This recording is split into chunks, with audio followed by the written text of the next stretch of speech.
Hi everyone, आज हम chapter number 3 start करेंगे, private public and global enterprise. इससे पहले हमने चैप्टर 2 कंप्लीट कर लिया है। उसमें हमने सारे टॉपिक्स पढ़ लिए, सिर्फ एक टॉपिक रह गया है जो कि है choice of form of business organization या इंटरप्राइजेस। वो इसलिए मैंने छोड़ दिया क्योंकि जो अभी लेटेस्ट सिलेबस जो आया है CBSE ने वो टॉपिक डिलीट कर दिया है, इसलिए मैंने वो छोड़ दिया। अगर फिर भी आपको अगर वो टॉपिक चाहिए तो आप कमेंट कर दीजिए, मैं आपको वो वीडियो भी प्रोवाइड करा दूँगी। आज हम अपना चैप्टर नंबर 3 स्टार्ट कर रहे हैं, private public and global enterprises. जो इससे पहले हम चैप्टर पढ़ा उसमें हमने सारा प्राइवेट का देखा, सोल इंटरप्राइजेस ले लीजिए आप या फिर पार्टनरशिप ले लीजिए, ये सारी चीज़ें, जॉइंट हिंदू फैमिली बिजनेस हो गए, इन सब में हमने प्राइवेट का पढ़ा। अब हम इस वाले चैप्टर में पब्लिक एंड ग्लोबल इंटरप्राइज के बारे में पढ़ेंगे। तो स्टार्ट करते हैं। फॉर्म्स या type of public sector enterprises, यहाँ पे फॉर्म्स और टाइप्स पढ़ेंगे पब्लिक सेक्टर इंटरप्राइजेस के। तो ये 3 टाइप्स हैं, 3 फॉर्म्स हैं, departmental undertaking, public corporation, statutory corporation, government company, ये 3 हैं। तो इस वाली वीडियो में हम फर्स्ट डिटेल में पढ़ेंगे जो कि है डिपार्टमेंटल अंडरटेकिंग। स्टार्ट करते हैं। Oldest form of public sector enterprises, public sector enterprises जो भी हैं वो इसकी ओल्डेस्ट फॉर्म है। It is considered as one of the departments of government. ये कैसे कंसिडर करते हैं? गवर्नमेंट का एक डिपार्टमेंट है, अंडरटेकिंग, डिपार्टमेंटल अंडरटेकिंग को एक डिपार्टमेंट समझा गया है गवर्नमेंट का। It functions under the overall control of one ministry और डिपार्टमेंट ऑफ द गवर्नमेंट। इसका क्या फंक्शन है? ये ओवरऑल कंट्रोल जो भी करता है वो एक मिनिस्ट्री करता है या फिर डिपार्टमेंट होगा गवर्नमेंट का, वो उसके थ्रू ये कंट्रोल होता है। It has no separate existence the government, जैसे ये इंटरप्राइजेस का सेपरेट लीगल एंटिटी नहीं है, गवर्नमेंट ही इसको रन करती है और अगर कोई भी केस होता है तो वो गवर्नमेंट पे ही होगा। इनका नो सेपरेट एग्जिस्टेंस है। इसके एग्जाम्पल होते हैं railway, defence, post, telegraph etcetera. Railways, आप रेलवेज़ कभी प्राइवेट के नहीं होंगे, रेलवेज़ हमेशा पब्लिक सेक्टर के ही क्रिएट करें और गवर्नमेंट से ही वो कंट्रोल होते हैं। रेलवे कोई ऐसे नहीं बना सकता क्योंकि उसकी मोनोपोली है गवर्नमेंट के पास। ऐसी डिफेंस हो गया, पोस्ट एंड टेलीग्राम, ये सारी चीज़ें पब्लिक सेक्टर की हैं, ये प्राइवेट क्रिएट नहीं कर सकता। अब इसको डिटेल में समझेंगे मेरिट्स और डीमेरिट्स के थ्रू। स्टार्ट करते हैं फीचर्स से। फीचर्स देखिए, operate under the overall control of one of minister of central और स्टेट गवर्नमेंट। ये ओवरऑल कंट्रोल मैंने बताया था पहले भी कि मिनिस्टर्स करते हैं या फिर सेंट्रल या स्टेट गवर्नमेंट करती है, उनके ही थ्रू ये ऑपरेट होते हैं। Part of government only, there is no separate entity. ये डिपार्टमेंटल अंडरटेकिंग पार्ट है गवर्नमेंट का, इनकी सेपरेट लीगल एंटिटी नहीं है।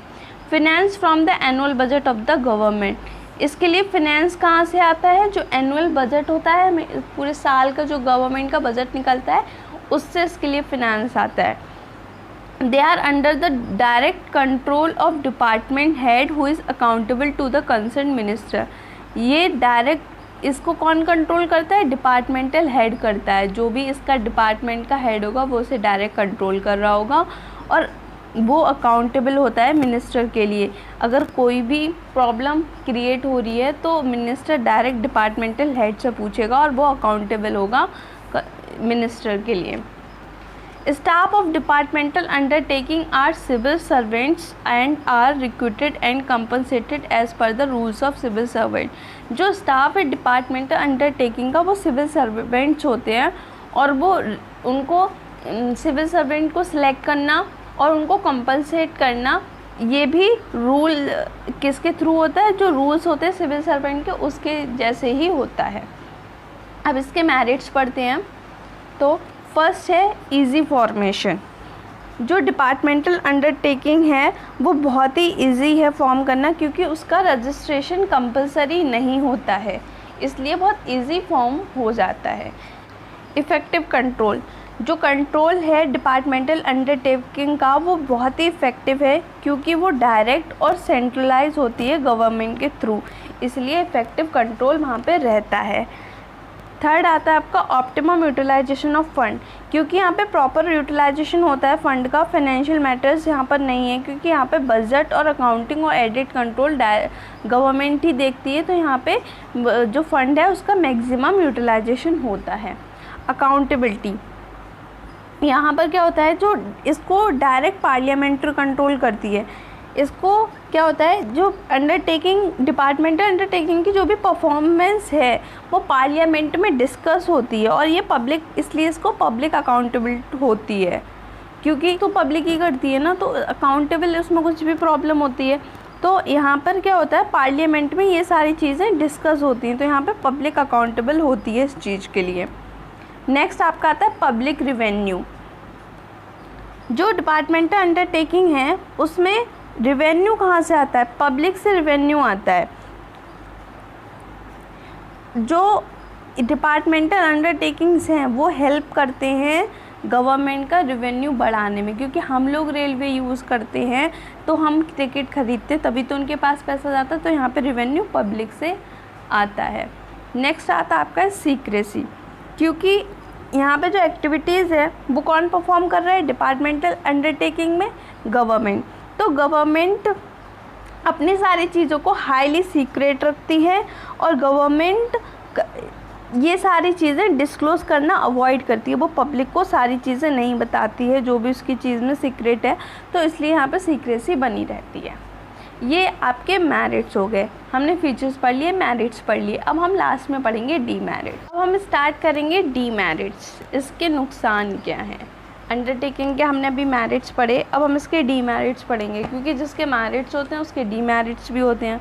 फर्स्ट वन इज़ इनफ्लेक्सिबिलिटी, क्योंकि डिपार्टमेंटल अंडरटेकिंग में स्ट्रिक्टली पार्लियामेंट कंट्रोल करता है, क्योंकि यहाँ पे डिस्कस होता है पार्लियामेंट में, तो यहाँ पे बहुत ज़्यादा इंटरफेरेंस होता है मिनिस्टर्स का और टॉप ऑफिशियल का। वो इसको कैसे ट्रीट करते हैं, डिपार्टमेंटल अंडरटेकिंग को as a government office treat करते हैं, इसीलिए यहाँ पे फ्लेक्सिबिलिटी कम हो जाती है। अंडरटेकिंग की जो फ्लेक्सिबिलिटी है वो कम हो जाती है, आप अपने अकॉर्डिंग यहाँ पे चेंजेस नहीं कर सकते क्योंकि इसको गवर्नमेंट कंट्रोल कर रही है। नेक्स्ट आपका आता है लैक ऑफ मोटिवेशन। यहाँ पर कोई भी डायरेक्ट रिलेशन नहीं होता है एफर्ट्स और रिवॉर्ड के बीच में। यहाँ पर कोई इंसेंटिव नहीं मिल रहा है अगर प्रॉफिट ज़्यादा हो रहा है। जो यहाँ पे लोग काम कर रहे हैं डिपार्टमेंटल अंडरटेकिंग में, उनको कोई भी इंसेंटिव नहीं मिलेगा अगर प्रॉफिट ज़्यादा होता है, तो उनको प्रमोशंस मिलते हैं बेसिकली सीनियरिटी पे, और उनको एफर्ट्स पर बेस नहीं है उनका प्रमोशन, उनका सीनियरिटी पे बेस होता है। इसलिए एम्प्लॉइज़ जो होते हैं वो मोटिवेट नहीं होते हैं कि वो अपना बेस्ट दें, क्योंकि उन्हें पता है उनकी सैलरी उनको मिल रही है। अब हम बात करेंगे यहाँ पे लैक ऑफ फिनेंशियल ऑटोनॉमी। इसमें क्या होता है, डिपार्टमेंटल अंडरटेकिंग ये लॉन्ग टर्म प्रोजेक्ट के लिए इन्वेस्टमेंट नहीं करते हैं, क्योंकि ये बजटरी कंट्रोल ऑफ गवर्नमेंट है, ये एक साल का बजट सोचते हैं, ये लंबा नहीं सोचते। तो इनका क्या होता है, ये अपनी इनकम यूज़ नहीं करते हैं, ये जो हम पब्लिक पैसा देती है वो यूज़ करते हैं, तो यहाँ पे फिनेंशियल ऑटोनॉमी लैक होती है, कि कमी होती है। अब आपका आता है इनएफिशिएंट मैनेजमेंट। इनएफिशिएंट मैनेजमेंट जो डिपार्टमेंटल अंडरटेकिंग है वो गवर्नमेंट ऑफिशियल मैनेज करते हैं, गवर्नमेंट मैनेज करती है, तो इनके इन ऑफिशियल्स जो वर्क करते हैं वो ओवर बर्डन हो जाते हैं, उनके पास काम ज़्यादा हो जाता है, पेपर वर्क बहुत ज़्यादा हो जाता है, इसलिए वो मैक्सिमम टाइम दूसरों की क्वेरीज़ और पार्लियामेंट और मिनिस्ट्री में ये सभी करते रहते हैं। पार्लियामेंट और मिनिस्ट्री में वो दूसरों की क्वेरीज़ के आंसर ही करते रहते हैं, इसलिए उनका जो वर्क है वो कभी भी ट्रांसफ़र कर देते हैं। इससे क्या होता है, उनमें लेस रिस्पॉन्सिबिलिटी, जो सेंस होता है रिस्पॉन्सिबिलिटी का वो कम होता है और एफिशिएंसी कम होती है। यहाँ पे एफिशिएंट मैनेजमेंट नहीं हो पाता है। नेक्स्ट आता है आपका रेड टेपिज्म एंड ब्यूरोक्रेसी। अब ये क्या होता है रेड टेपिज्म एंड ब्यूरोक्रेसी, बहुत सारी फॉर्मेलिटीज़ की वजह से जो डिसीजंस हो गए वो लेट हो गए।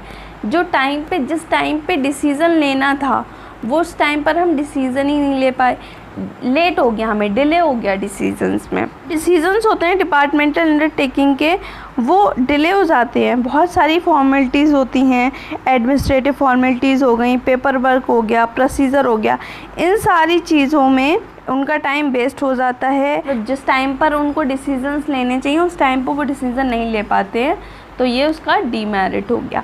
अब ये कहाँ कहाँ पे सूटेबल है, तो हम इसकी सूटेबिलिटी पढ़ेंगे। Where utmost secrecy is required, for example defence, जहाँ पर बहुत ज़्यादा सीक्रेसी, क्योंकि इसका मेरिट हमने पढ़ा वहाँ पर सीक्रेसी बनी रहती, तो जहाँ पर ज़्यादा सीक्रेसी बनी रहेगी ये वहाँ के लिए सूटेबल है।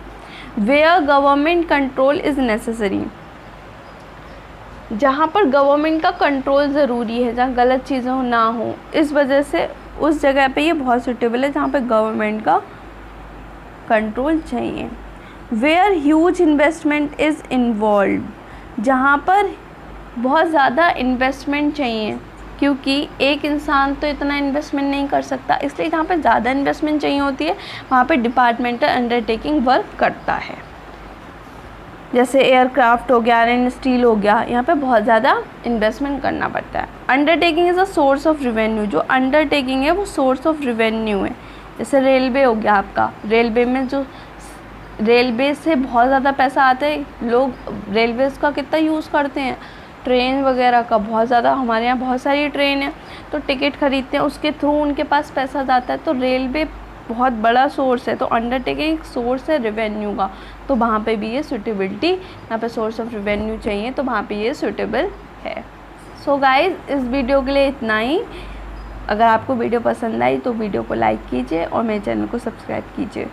तब तक के लिए बाय बाय।